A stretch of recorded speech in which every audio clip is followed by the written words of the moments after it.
নমস্কাৰ মই শ্ৰী চিতু বৰুৱা সত্যৰঞ্জন বৰা ডাঙৰীয়া যোৱাকালি আপুনি মোক আৰু বীৰ লাচিতৰ ওপৰত যি অভিযোগৰ আঙুলি টুৱাইছে তাৰ ওপৰত ভিত্তি কৰি মই কেইটামান কথা ক'বলৈ ওলাইছো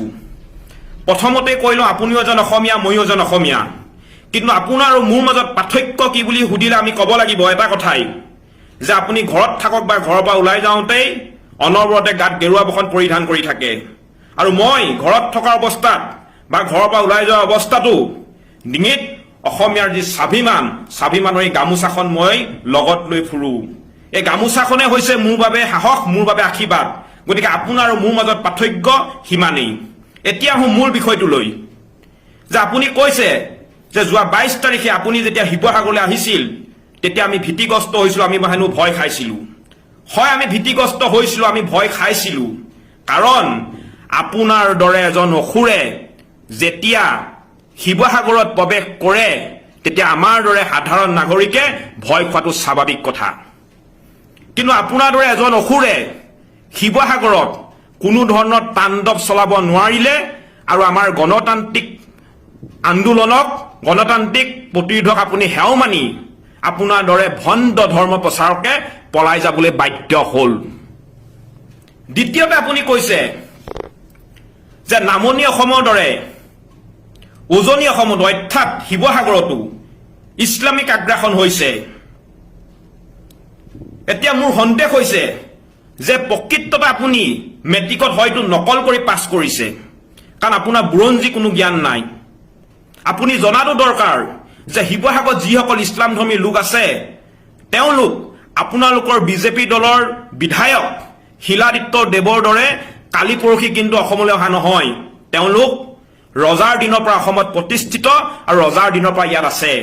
গতিকে আপোনাৰ দৰে এজন কোনো জ্ঞান নথকা ব্যক্তিক কিদৰে আপোনালোকৰ ৰাজহুৱা সভাবিলাকত আপোনাক সাহিত্যিক হিচাপে ৰাইজে চিনাকি দিয়ে সেইটোৱে বৰ ডাঙৰ কথা এইটো বৰ লাজৰ বিষয় তৃতীয়তে আপুনি কৈছে যে হিন্দু ছোৱালীৰ ওপৰত লাভ জিহাদ হৈছে হিন্দু ছোৱালীক ধৰ্ষণ কৰিছে ময়ো কৈছো হয় নামনিৰ কিছু কিছু ঠাইত হিন্দু ছোৱালীক ওপৰত অত্যাচাৰ কৰা হৈছে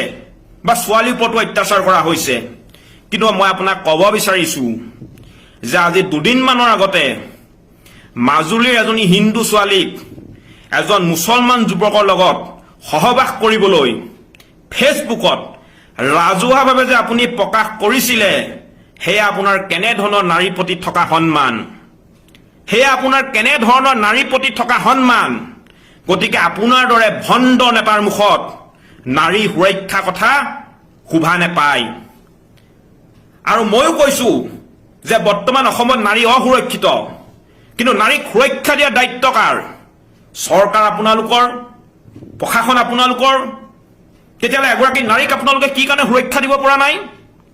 যদি এগৰাকী নাৰীক আপোনালোকে সুৰক্ষা দিব নোৱাৰে তেতিয়াহ'লে সমগ্ৰ দেশৰ আপোনালোকে মানুহক জনগণক কিদৰে আপোনালোকে সুৰক্ষা দিব গতিকে আপোনালোকৰ এই নিৰ্বাচন অহাৰ লগে লগে জাতি মাতি কথা কৈ আভুৱা ভাৰী আৰু সাম্প্ৰদায়িক ৰাজনীতি কৰা এই কথাবিলাক অসমৰ ৰাইজে ইতিমধ্যে বুজি পাইছে আৰু অসমৰ ৰাইজে এতিয়া আপোনালোকৰ এই ভুৱা প্ৰচাৰত ভুৱা কথাবিলাকত কিন্তু এবাৰ ভুল নাযায় আৰু আপোনালোকৰ যিয়ে ভণ্ডামি এই ভণ্ডামি কিন্তু আৰু অসমত বেছি দিন আৰু নচলে তাৰপিছতে আপুনি কৈছে যে 22 তাৰিখে আমি যি প্ৰতিবাদ কৰিছিলো সেই প্ৰতিবাদ বোলে উচ্ছৃংখল আছিলে সেই প্ৰতিবাদ বোলে উৎপাত আছিলে বৰ্তমান অসমত কোনে উচ্ছৃংখল কৰিছে কোনে উৎপাত কৰিছে আৰু কোনে অভদ্ৰামি কৰিছে সেই কথাবিলাক ইতিমধ্যে অসমৰ ৰাইজে চাই আছে আৰু অসমৰ ৰাইজে গম পাইছে এখন সভ্য সমাজত এজন ভদ্ৰ মানুহে এটা ৰাজহুৱা স্থানত কেতিয়াও এটা ধৰ্মৰ মানুহক মুকলিকৈ পাঁচ মাৰিম বুলি ক'ব নোৱাৰে এজন ভদ্ৰ মানুহে এটা ধৰ্মৰ মানুহক মুকলিকৈ মুখত পাঁচ মাৰিম বুলি কেতিয়াও ক'ব নোৱাৰে এই মুখত পাঁচ মৰা আৰু ঘুচা মৰা এই কথাবিলাক কোনবিলাক মানুহৰ মুখত শুনা যায় যিবিলাক মানুহ গুণ্ডা প্ৰকৃতিৰ সেই মানুহবিলাকৰ মুখত শুনা যায় আৰু ইয়াৰ পৰা আপুনি যে এজন উচ্ছৃংখল আপুনি যে এজন অভদ্ৰ সেই কথাবিলাক কিন্তু আপুনি কাহানি বাই আপোনাৰ কৰ্মকাণ্ডৰ জৰিয়তে কিন্তু অসমৰ ৰাইজৰ আগত আপুনি প্ৰকাশ কৰিলে পঞ্চমতে আপুনি কৈছে আপুনি বোলে শিৱসাগৰলৈ আহিব আৰু শিৱসাগৰলৈ আহিব আমাৰ লগত বোলে আপুনি আলোচনা কৰিব আমাৰ প্ৰশ্ন উত্তৰ দিব আমাৰ ঘৰত প্ৰশ্ন যোগাৰ কৰি থবলৈ আপুনি কৈছে মই আপোনাক শিৱসাগৰলৈ স্বাগতম জনাইছো ময়ো আপোনাক প্ৰশ্ন উত্তৰ দিবৰ বাবে ময়ো সাজু হৈ আছো মই আপোনাক প্ৰশ্ন উত্তৰ দিবৰ বাবে সাজু হৈ আছো কিন্তু মই আপোনাক এটা কথা এতিয়া কৈ দিব বিচাৰিছো আপুনি শিৱসাগৰলৈ আহক আমাৰ কোনো আপত্তি নাই কিন্তু শিৱসাগৰলৈ এবাৰ আহি আপুনি কোনো এটা ধৰ্মক অপমান কৰিব নোৱাৰিব আৰু যদি আপুনি কোনো এটা ধৰ্মক অপমান কৰিবলৈ হয় তেতিয়াহ'লে আপোনাৰ ওপৰত বিহিত ব্যৱস্থা কিন্তু এবাৰ লোৱা হ'ব আৰু আপুনি যিটো বিশেষ ব্যৱস্থাৰ কথা কৈছে আপুনি কোনো বিশেষ ব্যৱস্থা লৈ আহিব নালাগে যদি আপুনি কোনো ধৰ্মক কোনো অপমান নকৰে যদি ইভাগে আপুনি শিৱসাগৰলৈ আহে আমি কোনো ব্যৱস্থা লৈ আহিব নালাগে আপুনি মুকলিমূৰীয়াকৈ হওক প্ৰয়োজন হ'লে আপুনি কাইলৈ আহক আপোনাক কোনেও একো নকৰে কাৰণ শিৱসাগৰবাসীৰ ৰাইজ আপোনাৰ দৰে অভদ্ৰ নহয় শিৱসাগৰবাসীৰ ৰাইজে অতিথিক শ্ৰদ্ধা কৰিব জানে আৰু সন্মান কৰিব জানে সপ্তমতে আপুনি কৈছে যে শিৱসাগৰত বোলে হিন্দু ছোৱালীক মুছলমান ধৰ্মলৈ ধৰ্মান্তৰিত কৰা হৈছে আপোনাৰ ওচৰত বোলে তথ্য আছে আৰে ভাই আপোনাৰ ওচৰত যদি তথ্য আছে আপুনি ৰাজহুৱা কৰক যদি আপোনাৰ ওচৰত তথ্য আছে আপুনি ৰাজহুৱা কৰক মই আপোনাক ক'ব বিচাৰিছো যে শিৱসাগৰত এনে বিভিন্নগৰাকী মুছলমান ছোৱালী আছে যি হিন্দু যুৱকলৈ বিবাহ পাশত আবদ্ধ হৈছে মোৰ ওচৰত তথ্য আছে প্ৰয়োজন হ'লে মই আপোনাৰ আগত তথ্য সহায় প্ৰকাশ কৰিম গতিকে আপোনাৰ শিৱসাগৰক লৈ যি আপুনি ভণ্ডামি ৰচনা কৰিছে এই ভণ্ডামি শিৱসাগৰবাসী ৰাইজে কেতিয়াও গ্ৰহণ নকৰে এতিয়া আহো মূল বিষয়টোলৈ আপুনি যিটো অভিযোগ তুলিছে যে বীৰ লাচিত সেনাই আমচুৰ লগ হৈ বীৰ চিলাৰায় দিৱস পতাৰ নামত চান্দা তুলিবলৈ গৈছিল আৰু চান্দা তুলিবলৈ যাওঁতে শ্ৰী চিতু বৰুৱা অৰ্থাৎ মই শৃংখল চলিহা আৰু ইউনিছ তামুলী গ্ৰেপ্তাৰ হয় গতিকে আপোনাক মই পোনপ্ৰথমে এটা কথাই কৈ ল'ব বিচাৰিছো যে বীৰ লাচিত সেনা আজিলৈকে আমচুৰ লগত লগ হৈ কোনো অনুষ্ঠান আজিলৈকে হাতত লোৱা নাইবা বীৰ লাচিত সেনা শিৱসাগৰ জিলা সমিতিয়ে আজিলৈকে শিৱসাগৰত বীৰ চিলাৰায় দিৱস পতা নাই আৰু সেই বীৰ চিলাৰায় দিৱস পাতিছিলে সদৌ অসম কোচ ৰাজবংশী ছাত্ৰ সন্থাই এতিয়া আপোনাক মই মূল কথাকেইটা ক'ব বিচাৰিছো আৰম্ভণিৰ পৰা কথা ক'ব বিচাৰিছো যে জাতি মাটি ভেটি কথা কৈ শাসনলৈ অহা আপোনালোকৰ বিজেপি চৰকাৰে 16 মে পিছত যি বিদেশী খেদাৰ যি প্ৰতিশ্ৰুতি দিছিলে সেই প্ৰতিশ্ৰুতি দিয়াৰ পিছত আপোনালোকৰ বিজেপি দলৰ চৰকাৰে যেতিয়া নাগৰিকত্ব সংশোধনী বিধেয়কখনৰ জৰিয়তে বিদেশীক সংস্থাপন দিবৰ বাবে যুঁজ আৰম্ভ কৰিছিলে তেতিয়া আমি বীৰ লাচিত সেনাই ইয়াৰ বিৰুদ্ধে শিৱসাগৰত তীব্ৰ প্ৰতিবাদ কৰিছিলো আৰু 2019 চনৰ অৰ্থাৎ যোৱা বছৰৰ 9 জানুৱাৰী তাৰিখে আমি বিজেপি কাৰ্যালয় ঘেৰাও কৰিছিলো আৰু ঘেৰাও কৰাৰ পিছত আমাৰ কিছু সমৰ্থকে কিন্তু বিজেপিৰ কাৰ্যালয় গেলাকণিও নিক্ষেপ কৰিছিলে তাৰ পিছত অৰ্থাৎ 30 জানুৱাৰী তাৰিখে সদৌ অসম কোচ ৰাজবংশী ছাত্ৰ সন্থা শিৱসাগৰ জিলা সমিতি কিছু কৰ্মকৰ্তাই বীৰ চিলাৰায় দিৱস পাতিবৰ বাবে শিৱসাগৰ জিলা এটা ব্যৱসায়িক প্ৰতিষ্ঠানৰ পৰা আৰ্থিক সাহায্য বিচাৰি যায় আৰু সেই ব্যৱসায়িক প্ৰতিষ্ঠানৰ স্বত্বাধিকাৰীৰ লগত কিছু তৰ্কাতৰ্কি হয় আৰু শেষত অসমীয়া যুৱকজনক নাকত ছুৰী আক্ৰমণ কৰে আৰু তেওঁ নাকত 4টাকৈ চিলাই পৰে আৰু এই কথাটো গম পাই মই চিধাই শিৱসাগৰ সদৰ আৰক্ষী থানালৈ গৈছিলো আৰু মই প্ৰতিবাদ কৰিছিলো মই আপোনাক সুধিব বিচাৰিছো এজন অনা অসমীয়াই আমাৰ এই গৃহভূমিত আহি এজন অসমীয়া যুৱকৰ ওপৰত আক্ৰমণ কৰিব মই কি কৰিব লাগিছিল তেতিয়াহ'লে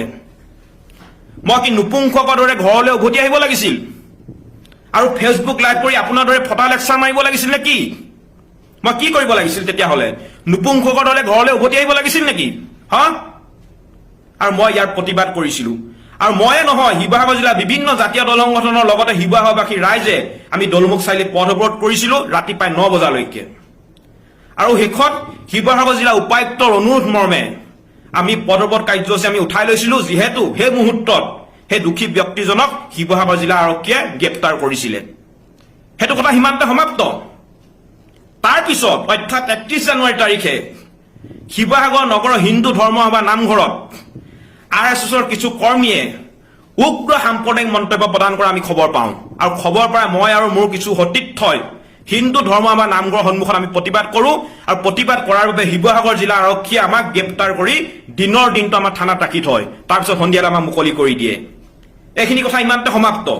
তাৰপিছত 1 তাৰিখে মোৰ এগৰাকী কন্যা আছে কন্যাগৰাকী পুষ্পিতা হয় আৰু পুষ্পিতা হোৱাৰ লগে লগে মই দুদিনমানৰ কাৰণে সাংগঠনিক কাম কাজৰ পৰা বিৰত থাকোঁ কিন্তু কথাটো হৈছে আমি যে বিজেপিৰ এই যে দুৰ্নীতি ভ্ৰষ্টাচাৰ অপশাসন আৰু নাগৰিকত্ব সেই সময়ত নাগৰিকত্ব সংশোধনী বিধেয়ক আছিলে ইয়াৰ বিৰুদ্ধে যে আমি তীব্ৰ প্ৰতিবাদ কৰি আছিলোঁ তাৰ পৰা বিজেপি শংকিত হৈছিলে আৰু 3 ফেব্ৰুৱাৰী তাৰিখে ৰাতি প্ৰায় মাজনিশা 12 বজাত শিৱসাগৰ জিলাৰ প্ৰায় 50-60 জনীয়া এটা বৃহৎ আৰক্ষী দলে মোৰ ঘৰত আহি প্ৰৱেশ কৰিছিলে আৰু মোক ঘৰৰ পৰা চুচৰাই লৈ গৈছিলে আৰু শিৱসাগৰ সদৰ থানালৈ মোক লৈ গৈছিলে আৰু পৰৱৰ্তী সময়ত ইউনিছ তামুলীয়া শৃংখল চলিহাকো শিৱসাগৰ সদৰ থানালৈ লৈ আহে আৰু 28টা দিন আমি কাৰাগাৰত কটাওঁ আৰু এই 28টা দিন যে আমি কাৰাগাৰত আছিলোঁ এই 28টা দিনত শিৱসাগৰ জিলাৰ বিভিন্ন জাতীয় দল সংগঠন শিৱসাগৰ জিলাৰ সকলো সচেতন ব্যক্তি শিৱসাগৰ জিলাৰ সাংবাদিকসকল শিৱসাগৰ জিলাৰ জ্যেষ্ঠ নাগৰিক সুদূৰ আপোনাৰ ডিগবৈৰ পৰা জিতেন্দ্ৰ ডাঙৰীয়া আহি উপস্থিত হৈছিলেহি আৰু শিৱসাগৰবাসী ৰাইজে আমাক গ্ৰেপ্তাৰ কৰাৰ বাবে স্বতঃস্ফূৰ্তভাৱে নিজেই শিৱসাগৰ জিলা বন্ধৰ দৰে কাৰ্যসূচী তেওঁলোকে পালন কৰিছিলে গতিকে আপুনি যিবোৰ অভিযোগ আনিছে এই অভিযোগবোৰ সম্পূৰ্ণ মিছা আপোনাক এই তথ্য কোনে সংগ্ৰহ কৰিছে নাজানো আৰু যিজনে হয়তো আপোনাক এই তথ্য দিছে তেওঁ এজন মূৰ্খ বুলি মই কৈছোঁ তেওঁ হয়তো এটা ৰুমৰ ভিতৰত আবদ্ধ হৈ হয়তো দিনটো তেওঁ লুডু খেলি থাকে তেওঁ হয়তো বাহিৰৰ জগতৰ কোনো জ্ঞান নাই চিলাই দিৱস কোনে পাতিছিলে চিলাই দিৱসৰ নামত কোনে ধন সংগ্ৰহ কৰিছিলে বা অসমীয়া যুৱকক কি কাৰণে আক্ৰমণ কৰিছিলে এই কথাবিলাক আপুনি জানিবৰ বাবে শিৱসাগৰ জিলাৰ জ্যেষ্ঠ নাগৰিকসকলক সোধক সকলো নাগৰিককে ক'ব সকলো ৰাইজে ক'ব আপোনাক কোনোবা বিজেপি অন্ধভক্তই দিয়া দুই এটা তথ্যভিত্তিক আপুনি কথা নক'ব আপোনাৰ এই তথ্য সম্পূৰ্ণ মিছা আৰু এটা মই আপোনাক কথা ক'ব বিচাৰিছোঁ আপুনি যে কৈছে যে বীৰলাচিত সেনাই শিৱসাগৰ ব্যৱসায়িক প্ৰতিষ্ঠানৰ পৰা চান্দা সংগ্ৰহ কৰে আপোনাৰ ওচৰত কিবা তথ্য প্ৰমাণ আছে মই চিতু বৰুৱাই ক'ব বিচাৰিছোঁ যে শিৱসাগৰ জিলা কোনো ব্যৱসায়িক প্ৰতিষ্ঠানৰ পৰা চিতু বৰুৱাই যদি এটকাও যদি সংগ্ৰহ কৰা আপুনি তথ্য প্ৰমাণ দিব পাৰে মই মোৰ ৰাজহুৱা জীৱন ত্যাগ কৰি মই আপোনাক কথা দিছোঁ আপুনি তথ্য প্ৰমাণ দিব লাগিব আপুনি যিটো অভিযোগ আনিছে আপুনি যদি সৎসাহস আছে আপুনি তথ্য প্ৰমাণ কৰক আৰু এটা কথা মই আপোনাক ক'ব বিচাৰিছোঁ আপুনি যে চান্দা কথা যে কৈছে চিতু বৰাই আজিলৈকে কাৰোবাৰ চান্দা সংগ্ৰহ কৰি ৰাইজক কিন্তু সহায় কৰা নাই আমি বানপানীৰ সময়তে বা এই কৰোনা মহামাৰী সংকটৰ সময়ত যিমানবিলাক মই সহায় কৰিছোঁ মই মোৰ কষ্টৰে ঘটা ধনৰ পৰা মই খৰচ কৰি ৰাইজক সহায় কৰিছোঁ আপোনালোকৰ বিজেপিৰ দৰে কৰোনা সময়ত বা বানপানীৰ সময়ত ৰাইজৰ পৰা সাহায্য বিচাৰি ৰাইজক সহায় কৰা নাই আৰু ৰাতি কয়লা গাড়ী ধৰি কয়লাৰ পৰা ধন দাবী কোনে কৰিছে এই কথাবিলাক ৰাইজে জানে কোনে চিণ্ডিকেট ৰাজ চলাইছে কথাবিলাক ৰাইজে জানে গতিকে আপোনাৰ এই ভণ্ডামী কথাবিলাক অসমৰ ৰাইজে নুশুনে আৰু ইতিমধ্যে আপোনাৰ ভণ্ডামী কথাবিলাক অসমৰ ৰাইজে গম পাইছে গতিকে মই আপোনাক এটাই কথা ক'ব বিচাৰিছোঁ আপুনি শিৱসাগৰলৈ আহিম বুলি কৈছে আপুনি শিৱসাগৰলৈ আহক মই আপোনাক স্বাগতম জনাইছোঁ আপোনাৰ লগত মই মুখামুখিকৈ